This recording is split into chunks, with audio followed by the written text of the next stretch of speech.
Select the wrong statement from the following. तो 4 statement दे रखी है, उसमें से रॉन्ग स्टेटमेंट को हमें बताना है कि कौन सा रॉन्ग स्टेटमेंट है, कौन सी स्टेटमेंट जो है गलत दे रखा है। ऑप्शन डी है, वो कहता है कि बोथ क्लोरोप्लास्ट और mitochondria container inner and outer compartment. देखो क्लोरोप्लास्ट और माइटोकॉन्ड्रिया दोनों में ही अंदर और बाहर दो कंपार्टमेंट होते हैं, इनर और आउटर।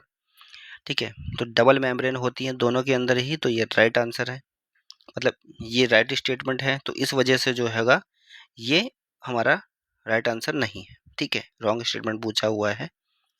ठीक है, तो ये राइट स्टेटमेंट है, इस वजह से ये इसको हम कंसिडर नहीं करेंगे। दूसरा है the chloroplast are generally much larger than the mitochondria. तो क्लोरोप्लास्ट सच में बड़ा ही होता है माइटोकॉन्ड्रिया से, तो ये भी करेक्ट स्टेटमेंट दे रखा है। ये रॉन्ग स्टेटमेंट नहीं है, तो इसको भी कंसिडर नहीं करेंगे। बोथ क्लोरोप्लास्ट और माइटोकॉन्ड्रिया कंटेन डीएनए। अब इन दोनों के पास अपना खुद का डीएनए होता है, तो ये भी राइट स्टेटमेंट है, तो इसको भी कंसिडर हम नहीं करेंगे। स्टेटमेंट है ए, जो कहता है कि both chloroplast and mitochondria have internal compartment. उनके अंदर इंटरनल कंपार्टमेंट होते हैं, तो ये राइट स्टेटमेंट है। वो इंटरनल कंपार्टमेंट के बारे में दे रखा है the thylakoid space bound by the thylakoid membrane, कि वो थैलेकोइड होता है, तो ये गलत स्टेटमेंट है।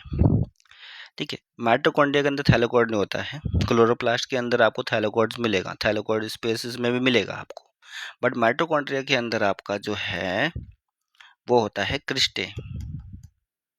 ठीक है, यहाँ पे थैलेकोइड्स नहीं होता है। ये क्रिस्टे हो जाए आपका जो इनर मेम्ब्रेन होती है उसकी ही एक फोल्डिंग होती है। ठीक है, तो क्लोरोप्लास्ट में आपको मिलेगा थैलेकोइड्स स्पेस, थैलेकोइड स्पेस मिलेगा, और थैलेकोइड्स मेम्ब्रेन भी मिलेगी इसमें क्लोरोप्लास्ट में। ठीक है, पर माइटोकॉन्ड्रिया में आपको क्या मिलेगा, क्रिस्टे इनर मेम्ब्रेन की फोल्डिंग। ठीक है, तो ये स्टेटमेंट जो है यही वाला स्टेटमेंट रॉन्ग है, इस वजह से जो रॉन्ग स्टेटमेंट पूछा था तो वो ए ही है। ठीक है, तो ए आपका इस क्वेश्चंस का आंसर है।